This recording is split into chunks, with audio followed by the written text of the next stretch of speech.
without saying his name, because most of my videos get suppressed when I say the C word.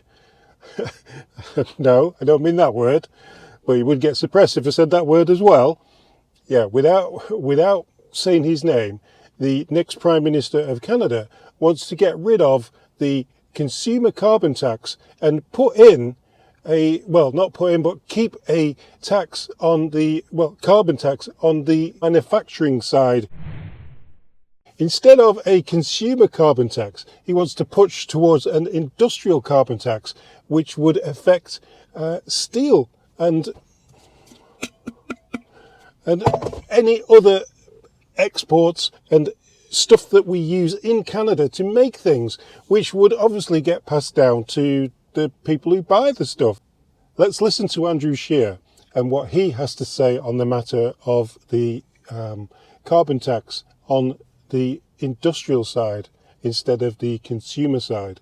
The reason why this is important is because, and I know that many Canadians are worried about their jobs with the U.S. administration threatening these tariffs. Here in Canada, we have a government-imposed tax that the Americans don't pay. So when we're thinking about how we stand up to this threat and protect jobs and the economy, the industrial carbon tax needs to go, and only Conservatives are promising to do that. A steel plant, which I have in my riding, that has to pay carbon taxes, looks across the border and says, well, we don't have, if we were there, if this production shifted to the U.S., we wouldn't have to pay this extra fee.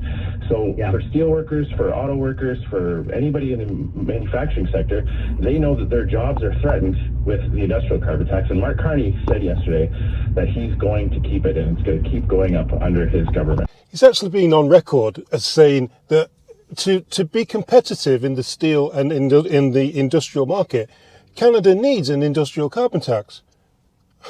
That's a spin that we've never heard before. And yeah, try telling that to the USA, to China, and to India. Well, exactly. You know, it's just utter nonsense. There are so many countries around the world that do massive, close to trillions of dollars worth of trade with European countries that don't have a carbon tax, and that hasn't stopped the Europeans from importing things from China and India.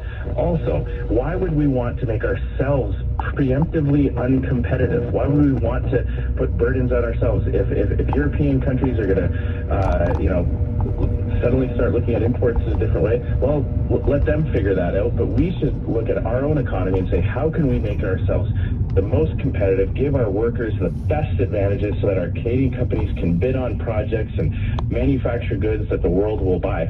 Instead, Mark Carney's approach is saying, well, if we shoot ourselves in the foot first, then maybe the other European countries will have sympathy for us and buy our stuff. And I've never known an economist or a trade analyst that has ever suggested something so stupid.